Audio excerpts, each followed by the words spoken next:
მოგესალმებით, ქრისტე აღდგა. კიდევ ერთხელ გილოცავთ ყველას აღდგომის ბრწყინვალე დღესასწაულს და ყველაფერს საუკეთესოს გისურვებთ. დღეს მინდა გაგაცნოთ ჩემი პოლიტიკიდან წასვლის გადაწყვეტილება. მოგეხსენებათ, რომ ბოლო რამდენიმე კვირა არ წყდება სპეკულაციები ჩემს მომავალ პოლიტიკურ საქმიანობასთან დაკავშირებით. შესაბამისად, საზოგადოების წინაშე თავს ვალდებულად ვთვლი არსებულ შეკითხვებს გავცე ამომწურავი პასუხები. დღემდე თითოეული ის ნაბიჯი, რომელიც პოლიტიკურ ცხოვრებაში გადამიდგამს, კონკრეტულ მიზანს ეფუძნებოდა. ჩვენი ქვეყნისა და ხალხის მსახურებას და ჩვენი სახელმწიფოს გაძლიერებას. შესაბამისად, ჩემი მთავარი мотиваციაც, როგორც ამ ქვეყნის ერთ-ერთი პატრიოტის, ყოველთვის იყო სამშობლო სიყვარული და აქედან გამომდინარე, ჩემი გულწრფელი და ძლიერი სურვილი, რომ ერთი მყარი აგური მეც დამედო ჩვენი ქვეყნის გასაძლიერებლად. 2011 წელს ოქტომბერში მივიღე ჩემს ცხოვრებაში ერთ-ერთი ყველაზე მნიშვნელოვანი გადაწყვეტილება.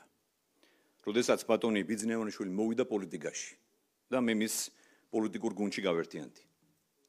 მაშინ გახსოვთ, ჩემი ოჯახი ძალიან დაზარალდა, ვინაიდან ჩემი ოჯახის წევრი უკანონოდ ჩასვეს ციხეში და სააკაშვილის რეჟიმს ერთი წლის განმავლობაში პრაქტიკულად მძევლად ყავდა აყვანილი.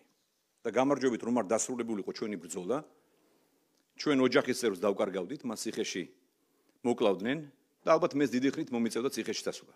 მაგრამ რაც ყველაზე მთავარია, დღეს ქვეყანა აღარ გვექნებოდა. მადლობა ღმერთს, საბედნიეროდ ბიძინევანიშვილის ლიდერობით ქვეყნის გადარჩენის ბრძოლა ჩვენი პარტიის და ჩვენი ხალხის, ჩვენი ქვეყნის გამარჯვებით დასრულდა და საკუთარი ხალხის მტერი და ეროვნული ინტერესების მოღალატე, ჩაგვრელი და მოძალადე რეჟიმი ხელისუფლებას საბოლოოდ ჩამოვაშორეთ. 2012 წლის ოქტომბრიდან დღემდე მეწილად მოხდა პატივი ბიძინევანიშვილის გუნდთან ერთად აქტიურად მემუშავა ჩვენს ქვეყანაში მშვიდობის, სტაბილურობისა და განვითარების უზრუნველყოფისთვის. ქართული სახელმწიფოს სუვერენიტეტის გაძლიერებისა და გამყარებისთვის. ჩვენი ქვეყნისა და ხალხის ინტერესების დაცვისთვის. მოგეხსენებათ, რომ ამ პროცესში ორჯერ ვიყავი პრემიერ-მინისტრი, შინაგან საქმეთა მინისტრი, თავდაცვის მინისტრი, ხოლო ბოლო ერთ წელიწადზე მეტია ქართული ოცნების თავმჯდომარის პოზიციიდან ვემსახურები საქართველოს. მე ნამდვილად მეამაყება, რომ სხვადასხვა მნიშვნელოვან თანამდებობებზე ჩემი საქმიანობის პერიოდში თავდაუზოგავად ვიშრომე. გუნდთან ერთად ბევრი საქმეს გავაკეთე და ბევრი გამოწვევაც დავძლიეთ. სწრაფ ეკონომიკურ განვითარებასთან ერთად უზრუნველყავით მშვიდობა, სტაბილურობა და ქვეყნის განვითარება. გავაძლიერეთ და გავამყარეთ სახელმწიფოს სუვერენიტეტი და დამოუკიდებლობა. მე ყოველთვის ყველა თანამდებობიდან ერთგულად და უკომპრომისოდ ვიცავდი ჩვენი ქვეყნის ეროვნულ ინტერესებს. და დღეს თავისუფლად შემიძლია ვთქვა, რომ რამდენადაც ეს შევძლე და მოვახერხე. უფლის შეწევითა და წყალობით პირნათლად მოვიხადე ჩემი ვალი ჩვენი ქვეყნისა და ხალხის წინაშე, ასევე ჩვენი პარტიის წინაშე, რითაც ჩემი მოკრძალებული წვლილი შევიტანე ჩვენი სახელმწიფოს გაძლიერების საქმეში. მე არაერთხელ მithქვამს, რომ არც ერთი თანამდებობა არ არის მარადეული და არც ერთი თანამდებობა არ ყოფილა ჩემი თვითმიზანი. ეს ჩემთვის ყოველთვის იყო ჩვენი სამშობლოსა და ხალხის მსახურების შესაძლებლობა. ასე იყო 2015 წლის დეკემბრის ბოლოს, როდესაც პრემიერ-მინისტრის თანამდებობა დავტოვე 23 წლის ასაკში და პოლიტიკიდან გავედი. ასე იყო მაშინაც, როდესაც 2019 წელს პოლიტიკაში დავბრუნდი და ქართული ოცნების გუნდთან ერთად განვაგრძე ერთად დაწყებული საქმე. ასე იყო შარშან, როდესაც მეორედ დავტოვე პრემიერ-მინისტრის თანამდებობა და ასეა დღესაც, როდესაც მეორედ ვტოვე პოლიტიკას. დღეს ქართული ოცნება საბოლოოდ ჩამოყალიბდა ერთიან და ძლიერ პოლიტიკურ ძალად.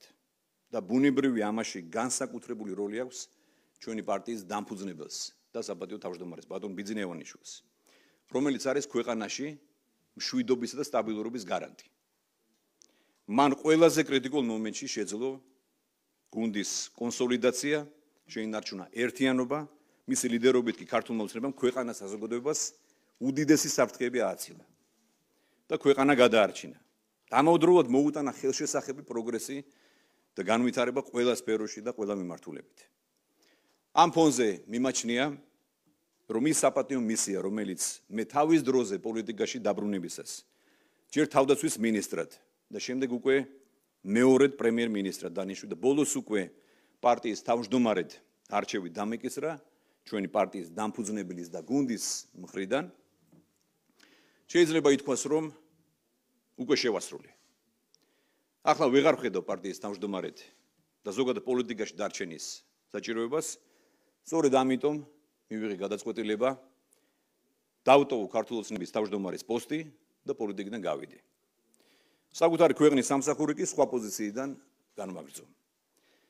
რა თქმა უნდა, მე კვლავაც 2012 წლის 1 ოქტომბრის გამარჯვების თავარი მონოპოვარის იდეალების, ღირებულებებისა და პრინციპების ერთგული ვარ, რომელსაც მთელი ჩემი პოლიტიკური საქმიანობა უკავშირდება. შესაბამისად ვრჩები როგორც ბატონი ბიძინა ივანიშვილის გუნდის, ისე ჩვენი ქვეყნის ერთგულ ჯარისკაცად. სურთ ჩემი გულწრფელი მადლიერება გამოვხატო ბატონი ბიძინა ივანიშვილის მიმართ, რომელმაც მომცა უნიკალური შესაძლებლობა ქვეყნის უმაღლესი პოლიტიკური თანამდებობებიდან მემსახურა საქართველოსთვის. მე წარმატებს უსურვებ პარტიის მომავალ თავმჯდომარეს და მთლიანად ქართული ოცნების გუნდს, დიდ გუნდს, მადლობა ქართული ოცნების თითოეულ წევრს, მომხრეებს, მხარდამჭერებს, იმ უზარმაზარ არმიას, ვისთან ერთადაც ამდენი გამარჯვება ვიზეიმეთ. მე მადლობას ვეუბნები საჯარო მოხელეებს და განსაკუთრებული მადლობა ჩვენს ხალხს. მე მჯერა, რომ ქართული ოცნება იქნება ის პოლიტიკური ძალა, რომელიც ბიძინა ივანიშვილის ლიდერობით ქვეყანას სამშვიდობოს გაიყვანს. ბოლომდე დაიცავს ეროვნულ ინტერესებს და პარალელურად უზრუნველყოფს ჩვენი ქვეყნის ევროპულ მომავალს. და რაც თავარია შექმნის შესაბამის რეალურ პირობებს ტერიტორიული მთლიანობის მშვიდობიანად აღდგენისა და სტაბილური განვითარებისთვის. უფალი ფარავდეს ჩვენ სამშობლოს. დიდი მადლობა ყურადღებისთვის, მე მინდა ასევე ყველა ჟურნალისტ თქვენ მადლობა გადაგიხადოთ. და ახლა რამდენიმე კითხვას უპასუხებ და ამით დაგემშვიდობებით. მოგესალმებით, სოფო ბერიძე, ტელეკომპანია იმედი. ბატონო ირაკლი, პირველ რიგში მინდა გკითხოთ, თქვენ თქვით, რომ გააგრძელებთ ქვეყნის სამსახურს სხვა პოზიციიდან, რა პოზიციას გულისხმობდით? განიხილავთ თუ არა კიდევ ერთხელ პოლიტიკაში დაბრუნებას და გაგვიმხელთ თუ არა, ვინ შეიძლება იყოს პარტიის ახალი თავმჯდომარე? მადლობა. რაც შეეხება მადლობა შეკითხვისთვის, რაც შეეხება ჩემს მომავალ საქმიანობას, ამას დაკავშირებით ჯერ კონკრეტული პასუხი არ მაქვს, მაგრამ რა თქმა უნდა, ამას საზოგადოება გაიგებს, მაგრამ ძირითადად ეს იქნება კერძო სექტორში საქმიანობა. მე შევეცდები, რომ ამ პოზიციიდან მივიღო მონაწილეობა ჩვენი ქვეყნის განვითარებაში, ეკონომიკურ განვითარებაში და ამის თაობაზე მოგვიანებით გექნებათ სიახლეები. რაც შეეხება თქვენს კითხვას, განვიხილავ თუ არა თუ არსებობს ალბათობები, რომ მე კიდევ დაბრუნდი პოლიტიკაში, გამორიცხული არაფერი არ არის, რა თქმა უნდა. მაგრამ ახლა როგორც მე ჩამოვაყალიბე და გითხარით, ჩემი ამჟამინდელი, ასე ვთქვათ, თავარი мотиваცია არის ის, რომ გავიდე პოლიტიკიდან, მეტი დრო დავუთმო ჩემს ოჯახს და ასე ვთქვათ, დანარჩენს ცხოვრება გვიჩვენებს. ეკნებათ ინფორმაცია დაელოდეთ და მოგვიანებით გახდება ცნობილი. დიდი მადლობა. გამარჯობა, ლელა ჯავახიშვილი, რუსთავი 2. კონსულტაციები თუ გქონდათ გუნდის წევრებთან, ან თუ იყო საუბარი პარტიის თავმჯდომარის კანდიდატურაზე და როგორც ვიცით, ყრილობა ახლა ხომ პარტიის საჭირო იმისთვის, რომ ახალი თავმჯდომარე იქნას არჩეული. და ასევე გითხავთ, თქვენ თქვით გამორიცხული არაფერია და განცხადების დასაწყისში ისაუბრეთ იმაზეც, რომ ჩემს სამომავლო საქმიანობასთან დაკავშირებით სპეკულაციები მიმდინარეობდა. თქვენი ეს განცხადება დაასრულებს თუ არა ამ სპეკულაციებს, როგორ ფიქრობთ? ჩემი ეს განცხადება დაასრულებს სპეკულაციებს, მე გითხარით, რომ მე პოლიტიკაში ახლა არ ვრჩები. მე გითხარით, რომ მე ვრჩები ჩვენი ქვეყნის ერთგულ ჯარისკაცად. მე ვარ ბიძინა ივანიშვილის მხარდამჭერი და მე ვარ ბიძინა ივანიშვილის გუნდის ერთგული მხარდამჭერი და ჯარისკაცი. დღეს მე გადავწყვიტე, რომ გავიდე პოლიტიკიდან. წინასწარ, რა თქმა უნდა, მე არაფერს თმარ შემიძლია ახლა მომიწევს თუ არა პოლიტიკაში დაბრუნება, შეიძლება აღარ მომიწიოს, შეიძლება მომიწიოს. წინასწარ ამაზე ნუ ვიმარჩიელებთ. დაველოდოთ მივყვეთ ცხოვრებას და ყველას გისურვებთ წარმატებებს. მოგესალმებით ბატონო ირაკლი ანაბროლაძე საზოგადოებრივი მაუწყებელი თქვენ კითხვით რომ წინასწარ მარჩიელობა არ იქნება ლოგიკური ამ ეტაპზე და არ იცით დაბრუნდებით თუ არა მაგრამ მიუხედავად იმისა რომ აცხადებთ რომ ბიძინა ივანიშვილის და მისი გუნდის მხარდამჭერად რჩებით გამორიცხავთ რომ შესაძლოა ირაკლი ღარიბაშვილი დაბრუნდეს როგორც ოპოზიციური პარტიის ის ნუ დაუპირისპირდე თავის დროზე აქვს ბიძინა ივანიშვილს ნათქვამი რომ მას ის არ გამორიცხავს რომ შეუქმნას თავისივე შექმნილ გუნდს ოპოზიცია. მე გეტყვით რომ და რატომ ახლა? მსგავსი არაფერი არ განიხილება, ეს არის აბსოლუტურად წმინდა წყლის სპეკულაციები და ცალკეული ადამიანის მიერ გავრცელებული მიზანმიმართული, ასე ვთქვათ, დეზინფორმაციები, რომელსაც არაფერი აქვს საერთო სიმართლესთან. მადლობა. ბატონო კითხვით რომ გუნდად შედგა და მაგრამ ახლა შედგა გუნდად ქართული ოცნება თქვენ რატომ მიიღეთ დროის ამ მონაკვეთში პარტიიდან და არა მე მგონი აბსოლუტურად სწორად ჩამოვაყალიბე და მაქსიმალური სიზუსტით ავხსენი ის სიტუაცია რაც დღეს პარტიაში გვაქვს ჩემთვის როგორც რიგითი მოქალაქისთვის მე გულწრფელად გეუბნებით ამას განცხადებაში ვთქვი ამ ქვეყანაში მშვიდობის და სტაბილურობის გარანტი არის ბატონი ბიძინა ივანიშვილი. მე ასევე გითხარით რომ ის საპატიო მისია რომელიც დამეკისრა ჩვენი პარტიის დამფუძნებლის მხრიდან ჩემი პოლიტიკაში დაბრუნების შემდეგ ჯერ მინისტრად, შემდეგ პრემიერ-მინისტრად დანიშნულ, შემდეგ პარტიის თავმჯდომარედ არჩევით მე კიდევ გავიმეორებ რომ მიმაჩნია რომ ეს მისია, ეს საპატიო დავარქვათ ასე მისია შევასრულე და დღეს ვეღარ ვხედავ პოლიტიკაში დარჩენის საჭიროებას. შესაბამისად მინდა რომ ეს დრო გამოვიყენო ჩემი ოჯახისთვის, ჩემი პირადი, ასე ვთქვათ, მიზნების განსახორციელებლად და უბრალოდ მინდა რომ ჩემი შესაძლებლობებიც მოусინჯო სხვა სფეროში.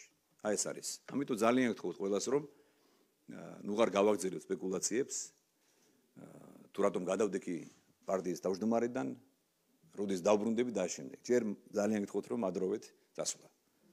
აბა, შემდეგი. გამარჯობა, რუსუდან დუმბაძე, ტევ პირველი. მაინც ამ კითხვების ირგვლივ ვიტრიალებ მეც. რამდენჯერმე ახსენეთ ბიძინა ივანიშვილი. ირაკლი კობახიძე არც ერთხელ. მასთან შეუთავსებლობა გქონდათ, რა სიტყვით მასზე არ იმსახურებს ლიდერი, ასევე თქვენს გამოსამშვიდობებელ სიტყვაში რაიმეს თქმას. ჩვეულებრივი სპეკულაციებია. ჩვენს გუნდში ძალიან ბევრი ლიდერია. ჩემს განცხადებაში მე არ ჩავთვალე მიზანშეწონილად რომ ჩამომეთვალა ყველა ის ლიდერი რომელიც ჩვენი გუნდის საპატიო ლიდერია და თანამებრძოლია. შესაბამისად მე მინდა კიდევ ერთხელ მოგიწოდოთ რომ ნუ ეძებთ რაღაც სპეკულაციებს და აქ არავითარი ასე ვთქვათ საფუძველი არ არსებობს. მე კიდევ ერთხელ მინდა გავიმეორო.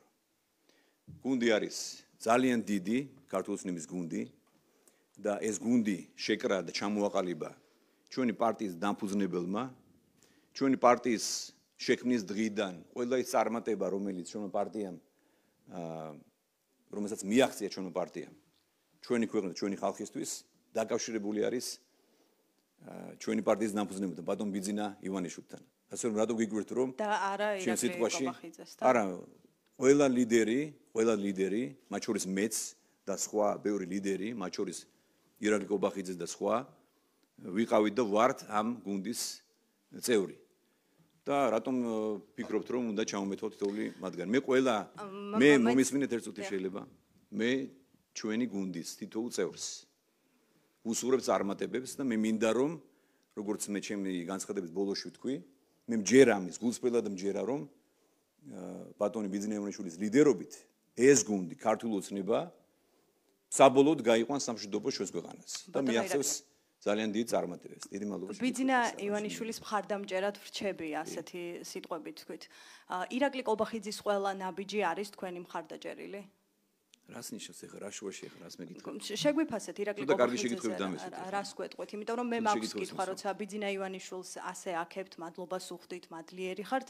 ირაკლი კობახიძეზე რას ფიქრობთ? მასთან თავსებადობა გქონდათ მთელი ამ პერიოდის განმავლობაში? უკაცრავად და ირაკლი კობახიძე იყო პარტიის თავმჯდომარე, როცა მე გავხდი პრემიერ-მინისტრი. დიახ. ხო? ჩვენ გქონდა აბსოლუტურად ჰარმონიული ურთიერთობა. მას შემდეგ ვერც ერთ შემთხვევას ვერ დამისახელებს ვერავინ, რომ ჩვენ რაიმე საკითხზე გქონდა ან შეუთავსებლობა, ან შეუთანხმებლობა. აგერ არის ირაკლი კობახიძე, აგერ არის გუნდი და კითხეთ. მას თუ ერთ შემდეგ ფაქტს ბატონო გაიხსენებენ ჩემი პრემიერ-მინისტრობის დროს, რომ მე გუნდის რომელიმე წევრთან გქონდა ან რაიმე შეუთავსებლობა, ან რაიმე შეუთანხმებლობა, ან რაიმე უსიამოვნება. არ არსებობს, გავსი ფაქტი არ არსებობს ბუნებაში. ასე რომ თქვენ უეძებთ რაღაც მას შემდეგ რაც ის პრობლემები გახდა ეძებთ პრემიერ-მინისტრი. განადგურებულ ოპოზიციაში. არა. მადლობა, აბა შემდეგი შეკითხვა. დიდ პოლიტიკიდან ხასაუბრობთ თქვენთან. პოლიტიკიდან მივდივარო. ბიძინა იმედი ივანიშვილი მაქვს, რომ თქვენ თავს ორი კითხვა დამანებთ და დამჭა ასევე. აღარ დაინტერესდებით ჩემი საქმიანობით. ბიძინა ივანიშვილი წინა საარჩევნო პერიოდში არჩევნებამდე რამდენიმე დღით ადრე საუბრობდა ეგრეთ წოდებულ ჯანსაღ ოპოზიციაზე, მის საჭიროებაზე და ამბობდა, რომ მომდევნო არჩევნებისთვის სრულიად სხვა პოლიტიკური სპექტრი იქნებოდა. თქვენ არ გამორიცხავთ, ფიქრობთ, რომ შესაძლოა თუნდაც ირაკლი კობახიძის პრემიერობის დროს რაღაც არ მოგეწონოთ, შექმნათ პარტია. საერთოდ ხედავთ სამომავლოდ ასეთ პერსპექტივას თქვენს თუ მეკითხებთ იმას, რომ იმიტომ გადავდექი დღეს, რომ რაღაც ოპოზიციურ პარტია შექმნეს არის სისულელი და ტყუილი. ძალიან გთხოვთ ამ სისულელებს ნუ ღარ მიაქცევთ ყურადღებას. და ამ სპეკულაციებს ნუ ღარ მიაქცევთ ყურადღებას. ნუ ღარ გაემეორებთ. უბრალოდ მე მაინც ვერ გავიგე და ამიტომ ნახეთ რა ვერ რამდენი გაიგეთ? კითხვა დაისვა. მე გითხარით, ერთი და რომ იგივე. თავარი გარანტია ირაკლი ქვეყანაში კობახიძეს დღეს თქვენ არის ყველაფერში ბატონი ეთანხმებით? ბიძინა ივანიშვილი. ირაკლი კობახიძეს თქვენ დღეს ყველაფერში რატომ ეთანხმებით, მეკითხეთ, როგორც რას მართავს ნიშნავს ის ყველაფერში ქვეყანას? ვეთანხმები? მე პარტიის თავმჯდომარე ვიყავი დღემდე და ჩვენ ერთად ასე ვთქვათ მიუძღვებოდით საქმეს, ხო? ირაკლი კობახიძე არის პრემიერ-მინისტრი, თავრობის მეთაური, მას თავისი ხედვა აქვს და მე კიდევ ერთხელ გავიმეორებ, რომ ყველას გულწრფელ წარმატებებს უსურვებ. აბა შემდეგი. ბატონო ირაკლი, თქვენ შეგიძლიათ ყველა ეჭვი რომ გაფანტოთ, პირდაპირ გითხრათ, ირაკლი კობახიძე, თქვენ მიერ მოწონებული მხარდაჭერილი პრემიერ-მინისტრია, მისი საქმიანობა მოგწონთ და მასთან თავსებადობა გაქვთ, ეს შეგიძლიათ მარტივად თქვათ, თუმცა თქვენ კითხვებს არ იდებთ ახლა თავს. არა, იმიტომ რომ უაზრობას მეკითხებით. რატომ არის უაზრობა? იმიტომ რომ არ შეიძლება ასეთ კითხვების დასმა, საერთოდ. ეს არის დამაკნინებელი კითხვები და თქვენ ეჭვებს აყენებთ იგივე პრემიერ-მინისტრის მუშაობას და ეს ჯერ ერთი მე მინდა გითხრათ, რომ პრემიერ-მინისტრის საქმიანობა უნდა შეაფასოს ხალხმა პირველ რიგში. და მე რატომ მეკითხებით ახლა ჯერ ერთი სულ რა ერთი წელია რაც მუშაობს პრემიერ-მინისტრის თანამდებობაზე ირაკლი კობახიძე და ასე რომ დაელოდეთ და თქვენ გირჩევთ რომ მოიხსენიოთ იგი როგორც პრემიერ-მინისტრი და არა ირაკლი კობახიძე, მხოლოდ როგორც თქვენ ახლა საუბრობთ. თქვენ საერთოდ არ მოიხსენიათ გამოსაკვეთად. აბა შემდეგი, მადლობა. ხართ ბატონო ირაკლი, ეს ბოლო კითხვა მაქვს. როგორ? პოლიტიკიდან მინდიხართ დაუსანქცირებელი? არ ვიცი. ჩემთვის არ არის ცნობილი. არა. არც შეერთებული შტატების, არც ევროპული სახელმწიფოები. რა ხდება? ან რატომ დაასანქცირეს ხვები? ეს ცალკე საკითხია. აბა მიდი შემდეგი. არ გვეცნში გამოიძიეთ.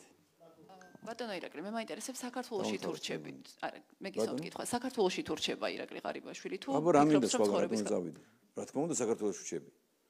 მე ეს ქვეყანა ყველაზე მეტად მიყვარს, არც ერთ ქვეყანაში ცხოვრებას მით უმეტეს არ განვიხილავ. ღმერთმა დამიფაროს რომ სხვა ქვეყანაში ვიფიქრო ცხოვრება. ეს ჩვენი ქვეყანა მეგობრებო. ეს არის ჩვენი სამშობლო და ჩვენ ყველამ ჩვენი პოზიციიდან უნდა ვიფიქროთ ჩვენი ქვეყნის გაძლიერებაზე და დაცვაზე. ასე არის, რა მნიშვნელობა აქვს ვინსად იქნება და რომელ თანამდებობაზე იქნება. მე ასე ვუყურებდი. როგორც ერთ-ერთი პატრიოტი, რა თქმა უნდა, მე ყოველთვის ვიოცნებებ, ვიშრომებ ჩემს პატარა წყვილს შევიდან ჩვენი ქვეყნის გაძლიერებად. ბატონო ირაკლი, ერთსაც გითხავთ რა, თქვენ ამბობთ რომ დღევანდელი თქვენი განცხადებით უნდა გამოირიცხოს ეჭვები და დასრულდეს სპეკულაციები, მაგრამ ჩემი შთაბეჭდილებაა რომ ეჭვები მხოლოდ ღრმავდება თქვენი განცხადებით, იმიტომ რომ თქვენ მიდიხართ იმ დროს, როცა ქვეყანაში თქვენივე პარტიის შეფასებითაც არ არის მოსაწონი მისაღები მდგომარეობა. თქვენი პარტია ამტკიცებს ამას. თქვენი პარტია ამტკიცებს ამას და ობიექტური რეალობას ვფიქრობ რომ ასეთია, ხო?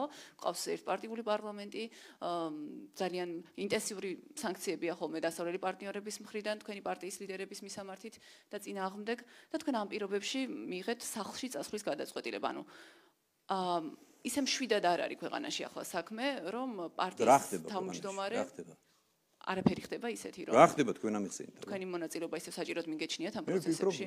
შვიდი და სიტუაცია სახლში წასვლის დროა ახლა. შვიდი სიტუაცია კარგი ამინდია და რატომაც არა შემდეგი მე არჩევნებში მოემზადეთ და მიიღეთ მონაწილეობა პარტიას თქვენ გჭირდებათ მომზადება მე არ მჭირდება მე აღარ მინდა პოლიტიკაში დარჩენა მე მინდა რომ დავისვენო ოჯახს მივხედო ერთსაც კითხავთ შეიძლება თქვენი გადაწყვეტილებით ამ გადაწყვეტილებით პარტიაში ყველა არავინ არის უკმაყოფილო თუ არიან ისეთები ვინც შეიძლება სიხარულით შეხვდა თქვენს ამ გადაწყვეტილებას რა გითხრით რა რეაქციები მიიღეთ პასუხად რა მიიღეთ როცა განაცხადეთ რომ ვერმა ახლა გაიგო საერთოდ მე რა თქმა უნდა ლიდერებთან მქონდა საუბარი და პირველ რიგში რა თქმა უნდა პარტიის დამფუძნებელთან მქონდა საუბარი და ლიდერებთან იგივე პრემიერ-მინისტრთან და დანარჩენმა წევრებმა არ იცოდნენ ისე როგორც თქვენ გაიგეთ პარტიის წევრები ჩვენ ვართ უზარმაზარი არმია ჩვენ პარტიაში გაერთიანებული არის ათასობით ადამიანი ასე რომ ეს ბუნებრივია რომ მათ თქვენთან ერთად გაიგეს ამის თაობაზე როდის გაიგეს ბიძინა ივანიშვილთან და ირაკლი კობახიძესთან როდის ჰქონდათ კომუნიკაცია ეს როგორ რაღაც დეტალებს მიგითხრით თქვენი საქმე არა დეტალია როდის მიიღეთ ეს გადაწყვეტილება პოლიტიკაზე ნუ არ მელაპარაკებით მე წავედი პოლიტიკიდან აბა შემდეგი საკითხი და მადლობა დიდი მადლობა კიდევ ერთხელ გისურვებ წარმატებებს